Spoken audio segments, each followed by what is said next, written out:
Steam derricks, stone sheds, switchbacks, locomotives, flat cars, and hardy railroaders created a man-made miracle known for its gravity-defying altitude gain of 875 feet above the city. Overall grade on the 3-mile climb averaged 4.6%, with several spurs and switchbacks measuring 8%. Switchback, oh wow. I mean, to look at a map of the trackage up there is it was laid down to reach the edges of the quarries, and as the quarries expanded, the track shrank. By the 1920s, decline set in, and the Depression swallowed up markets never regained.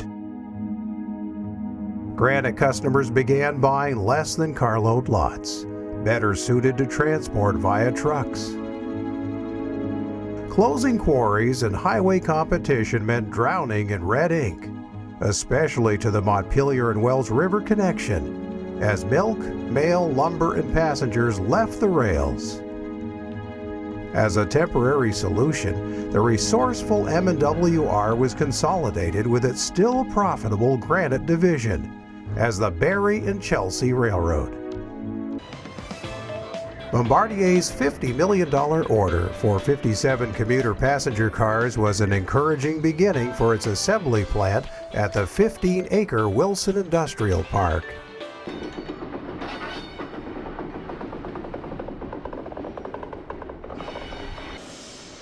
A year later, Vermont Rail System accepted its most challenging assignment of all.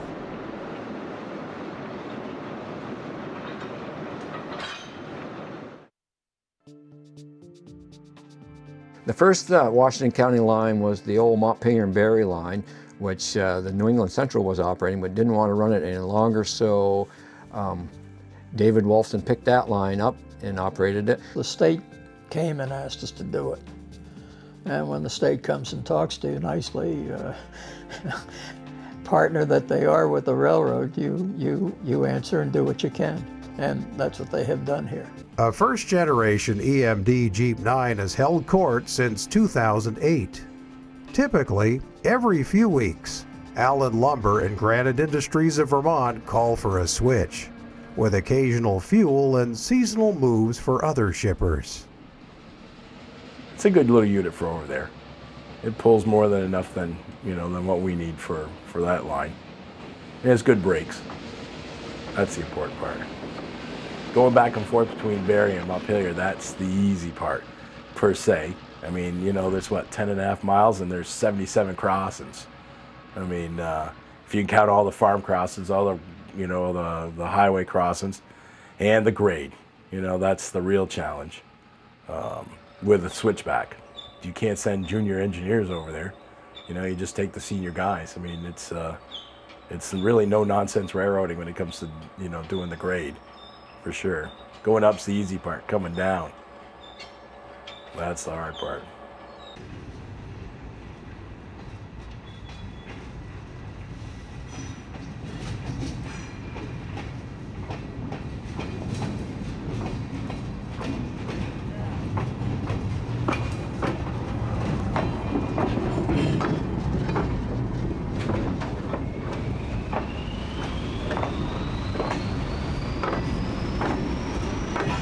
The upper switchback hasn't seen regular use in decades, though long abandoned tracks wander into a tangle of trees for the short distance to Rock of Ages.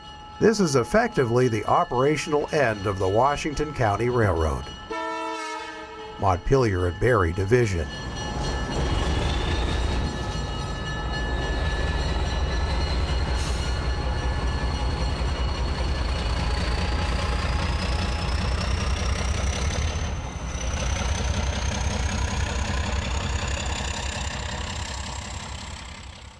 Washington County Railroad's Connecticut River Division traces 105 miles of former Boston and Maine and Canadian Pacific tracks from White River Junction to Newport, Vermont.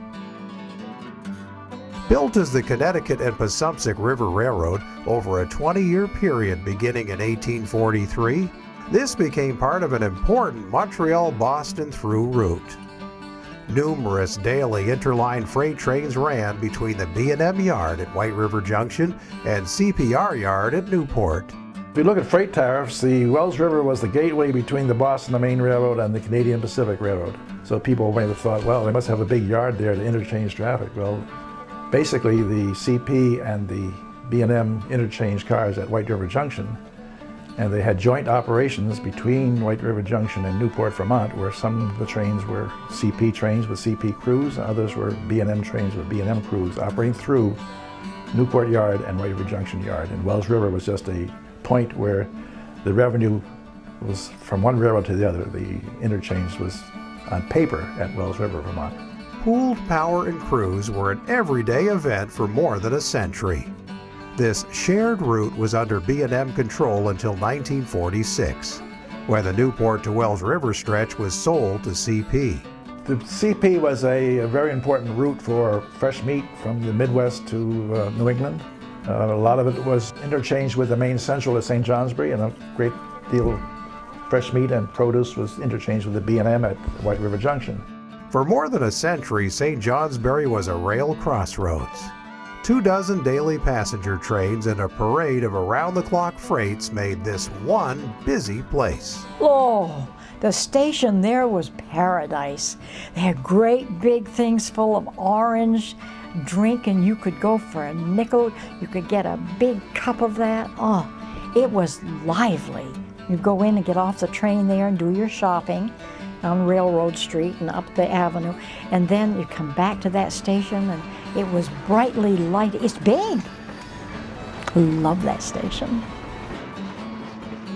Passenger and less than carload freight vanished by the early 1960s.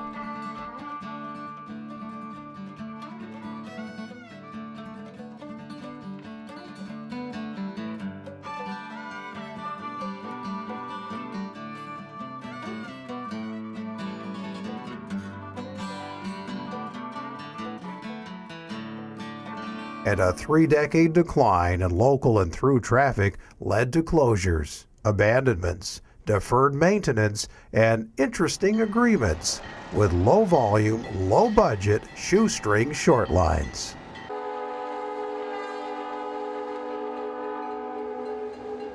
B&M followed suit, selling to the state of Vermont, which financed its rehabilitation. For a short time, northern Vermont's attractive maroon and gray diesels decorated the postcard landscape between Farnham, Quebec and White River Junction, even as ugly red ink accumulated on its books. They were never very successful in developing, and the volume just continued to decline on the Connecticut River line.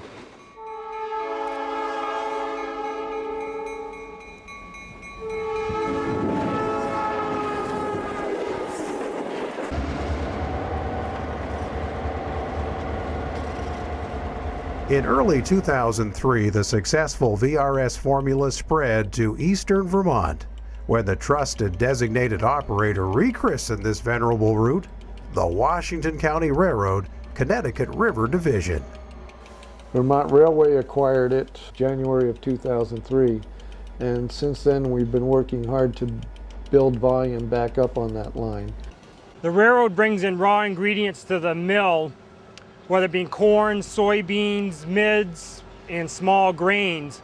We mix in, say, 3 parts of corn, 1 part of soy, and then put some minerals in to get a complete ration that can be fed to the dairy cows or the chickens or pigs.